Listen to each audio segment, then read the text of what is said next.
Hello everyone, a very warm welcome to you all. Here in this video we are going to discuss section 140 of Companies Act 2013, which is related to removal and resignation of auditor. Removal of auditor.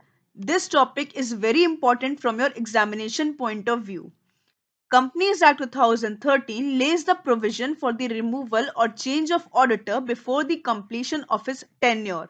किसी भी auditor का जो tenure रहता है वो 5 years रहता है except the first auditor appointment या फिर कैजुअल वैकेंसी में जो अपॉइंटमेंट किया जाता है वहां पे उनको छोड़ के जो टेन्योर रहता है वो 5 years का रहता है। बट कंपनीज एक्ट 2013 में ऐसे कुछ प्रोविजंस हैं जिससे आप अपनी कंपनी के ऑडिटर को before the expiry of tenure या before the completion of his tenure remove कर सकते हैं। और ऑडिटर के पास भी ऐसा ऑप्शन है कि वो अपने टेन्योर से पहले रेजिग्नेशन दे सकते हैं। सो रिमूवल उन केसेस में होता है जहां पे organization is not satisfied with the services of the auditor, जहां पे ऑडिटर की सर्विसेज से कंपनी सेटिस्फाइड नहीं है। रेजिग्नेशन वहां होता है जहां पे ऑडिटर या तो प्री ऑक्यूपाइड है या फिर वो ऑर्गेनाइजेशन से सेटिस्फाइड नहीं है। Section 140 subsection 1 is about the removal of auditor. Section 139 of Companies Act 2013 is regarding the auditor appointment.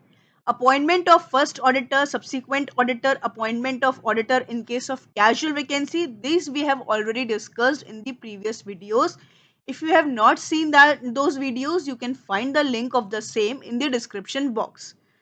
Now starting with section 140 subsection 1, किसी भी ऑडिटर को रिमूव करने के लिए before the completion of his tenure company को requirement होती है to pass a board resolution, a special resolution and उसी के साथ साथ आरडी की यानी कि सेंट्रल गवर्नमेंट की permission.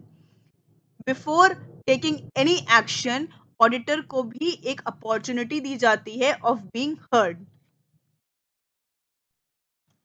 To make it more clear, company को अगर अपने किसी ऑडिटर को रिमूव करना है तो उसके लिए उनको पास करना होगा board resolution in board meeting. फिर बोर्ड रेजोल्यूशन को पास करने के विद इन 30 days में उस कंपनी को सीजी को यानी कि रीजनल डायरेक्टर को फॉर्म ADT 2 देना होगा along with the copy of BR।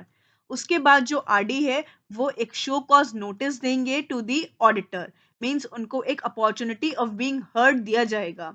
फिर उसके बाद अगर आरडी सेटिस्फाइड होता है तो वो कंपनी को अप्रूवल दे सकते हैं regarding the removal of auditor. Approval आने के विद इन 60 days में कंपनी को एक स्पेशल रेजोल्यूशन पास करना होगा इन EGM। उसके बाद रेजोल्यूशन के पास होने के बाद विद इन 30 days आपको MGT 14 फॉर्म फाइल करना होगा विद ROC। तो इस तरह से किसी भी रिमूवल ऑफ ऑडिटर के केस में सबसे पहले कंपनी को चाहिए बोर्ड रेजोल्यूशन, आरडी की अप्रूवल और फिर special resolution. Next is resignation of auditor, which is covered under subsection 2 and subsection 3 of section 140 of Companies Act 2013.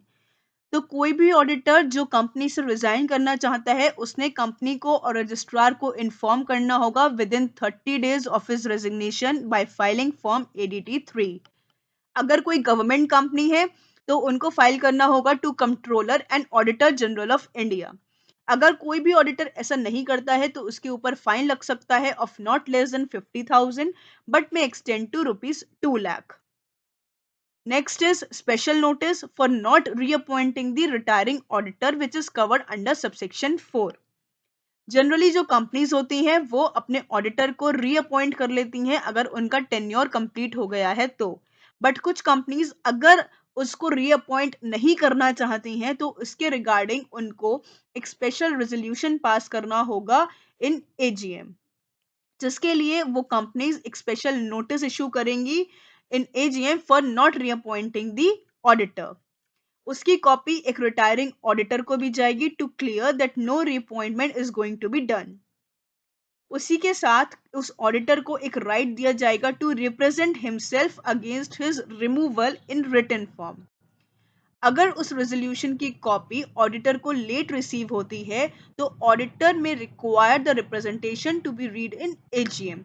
Auditor के पास ये राइट है कि वो अपना रिप्रेजेंटेशन को रीड आउट करवाएं in the meeting.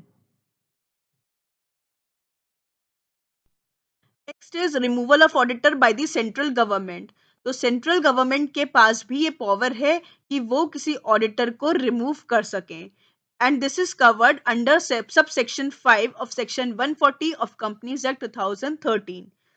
So directly या इनडायरेक्टली अगर कोई auditor in a fraudulent manner में काम करता है, if any auditor is acting directly और indirectly in a fraudulent manner, then the directors may ask the CG to change the auditor.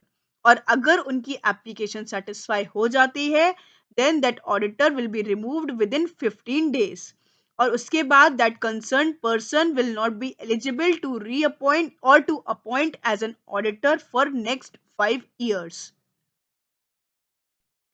Thank you so much. I hope it is clear.